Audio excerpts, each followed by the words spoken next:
Good afternoon, everyone. I'm here, Johanna Miller with the Vermont Natural Resources Council, here with Representative Tim Briglin, the chair of the House Energy and Technology Committee, and my colleague Lauren Hierl of Vermont Conservation Voters with our weekly climate dispatch. And this is a really exciting dispatch because, as we hope you have already heard, yesterday the House brought it home in a decisive 103 to 47 override vote, saying no to the governor's decision to veto the Global Warming Solutions Act. Is a really important vote. This bill is incredibly important for ensuring that Vermont does its part on climate. And it was really led by Representative Briglin, Representative Laura Sibilia, Representative Sarah Copeland-Hansis, and the Climate Solutions Caucus. And it was and Speaker Mitzi Johnson and her leadership team. So it was a massive collective effort. It's a really important vote, and Representative Briglin, tell us why, from your perspective, it matters so much.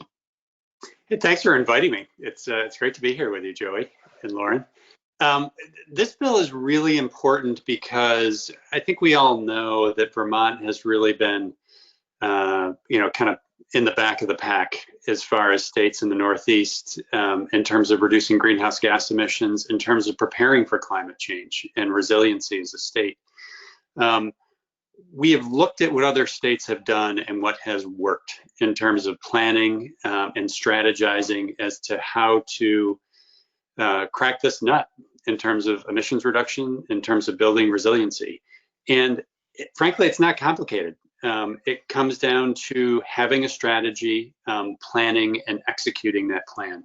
That's something that Vermont has not had. And maybe most importantly, it comes down to accountability, which is something that is a cornerstone of this bill. We have elevated our goals for emissions reductions to requirements. They are something that Vermont has to do. And as someone who works in state government, as a legislator, we are going to hold ourselves accountable, not only as a legislature, but also the executive branch. The Agency of Natural Resources is kind of the first in line of state agencies that works on this. Of course, transportation, housing are really significant issues as well. But fundamentally, what this bill does is it lays the groundwork for establishing a strategic plan that we follow. We are accountable for the things in that strategic plan, whether it's resilience issues or emissions reductions. There are timelines set in the bill for action. And, it's foundational, but it's also the first step in a lot of hard work in the next few years as we really lay the groundwork. It's terrifying to see the things that are going on around our country right now with regard to the effects of climate change. That's coming our way, and we've got to be ready.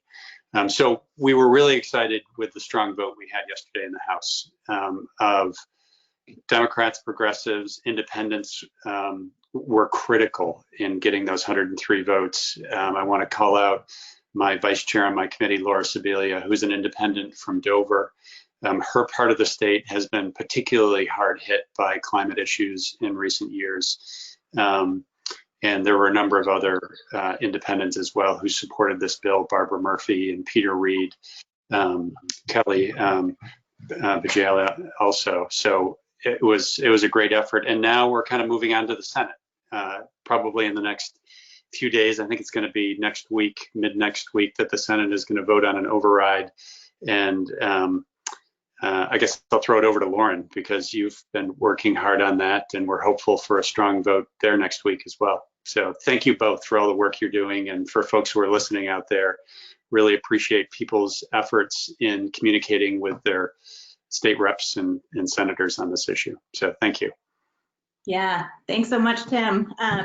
So as Chair Briglin mentioned, so the bill, after this great victory in the House, moves on to the Senate. So we're anticipating a veto override vote on most likely Tuesday or Wednesday of next week. I think they're looking at the schedule and making sure everybody can show up to have the votes we need. So, we have one last push. So really getting this far is a testament to the activism and engagement of Vermonters, the overwhelming cry for the accountability and the planning and action that we know we need to take, especially as we watch, the West Coast on fire and flooding in the Gulf Coast.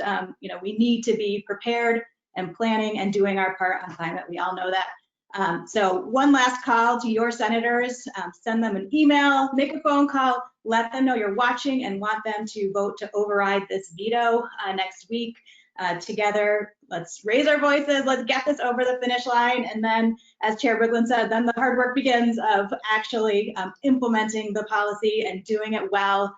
So Vermont will be better positioned to, weather what we know is coming and be doing our part. So thanks for all you're doing. We'll come back to you next week, hopefully with a great report of how we're rolling up our sleeves and getting to work and putting this bill, the Global Warming Solutions Act, into action. But in the meantime, that one last call to your senators to ask them to vote to override.